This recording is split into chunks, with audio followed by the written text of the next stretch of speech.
ದುರಂತ ಒಂದು ಕಾರ್ಮಿಕರ ವಿರೋಧ ನೀತಿಯನ್ನು ಖಂಡಿಸಿ ಇವತ್ತು ಹೋರಾಟವನ್ನ ಮಾಡ್ತಾ ಇದ್ದೀವಿ. ಇವತ್ತು ಸಾಂಕೇತಿಕವಾಗಿ ನಾವು ಹಾವೇರಿ ಜಿಲ್ಲೆಯಿಂದ ನಾವು ಮನವಿಯನ್ನ ಕೊಡಲಿಕ್ಕೆ ಬಂದಿದ್ದೇವೆ. ನಾವು ಇವತ್ತು ಹಾವೇರಿ ಜಿಲ್ಲೆಯಲ್ಲಿ ನಮ್ಮದೇ ಆದಂತ ನಮ್ಮ ಬೇಡಿಕೆಗಳನ್ನು ಇಟ್ಕೊಂಡು ಕಣ್ಣು ಮೂಗು ಕಿವಿ ಇಲ್ಲದಂತ ಕೇಂದ್ರ ಹಾಗೂ ರಾಜ್ಯ ಸರ್ಕಾರಕ್ಕೆ ಮನವಿಯನ್ನ ಸಲ್ಲಿಸಲಿಕ್ಕೆ ಬಂದಿದ್ದೇವೆ. ಈ ಮನವಿಯನ್ನ ಸಲ್ಲಿಸಿದ ನಂತರ ಕೇಂದ್ರ ಮತ್ತು ರಾಜ್ಯ ಸರ್ಕಾರ ಕೂಡಲೇ ನಮ್ಮ ಬೇಡಿಕೆಗಳನ್ನ ಈಡೇರಿಸದೆ ಹೋದಲ್ಲಿ ನಾವು ದೊಡ್ಡ ಮಟ್ಟದ ಹೋರಾಟವನ್ನ ಮಾಡಬೇಕಾಗ್ತದೆ ಅಂತ ಈ ಮೂಲಕ ಕೇಂದ್ರ ಮತ್ತು ರಾಜ್ಯ ಸರ್ಕಾರಕ್ಕೆ ಸಂದೇಶವನ್ನ ರವಾನೆ ಮಾಡ್ತಾ ಇದ್ದಾವೆ. ಮತ್ತೆ ಅದೇ ರೀತಿಯಾಗಿ ಏನು ನಾವು ನಮ್ಮ ಹಕ್ಕನ್ನು ಕೇಳಲಿಕ್ಕೆ ಬಂದಿದ್ದೇವೆ.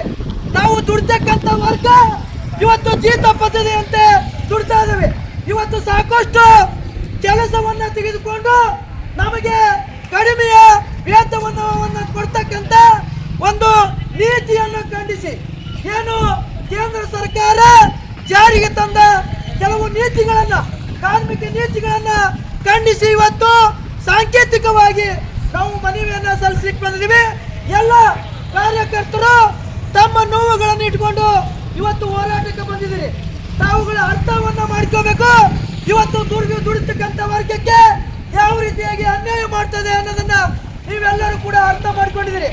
ಅದೇ ರೀತಿಯಾಗಿ ಏನು ಇವತ್ತು ಮೋದಿ ಸರ್ಕಾರ ಆಗಿರ್ಬೋದು ಮತ್ತು ಸಿದ್ದರಾಮಯ್ಯ ಸರ್ಕಾರ ಆಗಿರ್ಬೋದು, ಅವರು ತಮ್ಮ ಸ್ವಾರ್ಥಕ್ಕಾಗಿ ತಮ್ಮ ಬಂಡವಾಳಶಾಹಿ ಪರವಾಗಿ ತಮ್ಮ ಗುರುತುಗಳನ್ನು ಉಳಿಸಿಕೊಳ್ಳಲಿಕ್ಕೆ ಕೆಲಸಗಳನ್ನು ಮಾಡ್ತಾ ಇದ್ದಾರೆ. ಆದ್ರೆ ನನ್ನ ಕಡೆ ವ್ಯಕ್ತಿಗಳು ಕೆಲಸ ಮಾಡ್ತಾ ಇದ್ದಂತ ವರ್ಗಕ್ಕೆ ಅನ್ಯಾಯ ಮಾಡ್ತಕ್ಕಂಥ ತಲಾಂತರದಿಂದ ಮಾಡ್ಕೊಂತ ಬರ್ತಾರೆ. ಯಾವುದೇ ಬಿಜೆಪಿ ಸರ್ಕಾರ ಆಗಿರ್ಬೋದು, JDS ಸರ್ಕಾರ ಆಗಿರ್ಬೋದು, ಕಾಂಗ್ರೆಸ್ ಸರ್ಕಾರ ಆಗಿರ್ಬೋದು, ಯಾವುದೇ ಸರ್ಕಾರ ಬಂದರೂ ಕೂಡ ದುಡಿಯುತ್ತಕ್ಕಂಥ ವರ್ಗಕ್ಕೆ ಅನ್ಯಾಯ ಮಾಡ್ಕೊಂತಾನೆ ಬರ್ತಾ ಇದಾರ. ಅದಕ್ಕೆ ನಾವು ಇವತ್ತು ಎಲ್ಲ ಜಿಲ್ಲೆದಾದಂತ ಸಾಂಕೇತಿಕವಾಗಿ ಹೋರಾಟವನ್ನು ಮಾಡಿದ್ದೇವೆ. ಮುಂದೆ ಜಿಲ್ಲೆಯ ಮಟ್ಟದಲ್ಲಿ ದೊಡ್ಡ ಹೋರಾಟವನ್ನ ಹಮ್ಮಿಕೊಳ್ಳಬೇಕಾಗುತ್ತದೆ.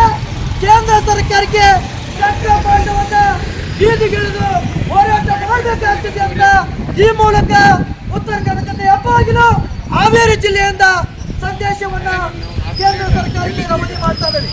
ಇವತ್ತು ಬೀದಿಗಳನ್ನು ಇರಬೇಕು ಅಂದ್ರೆ ರಾಜ್ಯ ಸರ್ಕಾರಕ್ಕೆ, ಯಾಕಂದ್ರೆ ಇವತ್ತು ಸರ್ಕಾರ ನ್ಯಾಯಯುತವಾದಂತಹ ಬೇಡಿಕೆಗಳನ್ನ ಈಡೇರಿಸಬೇಕು ಅಂತ ಹೇಳಿ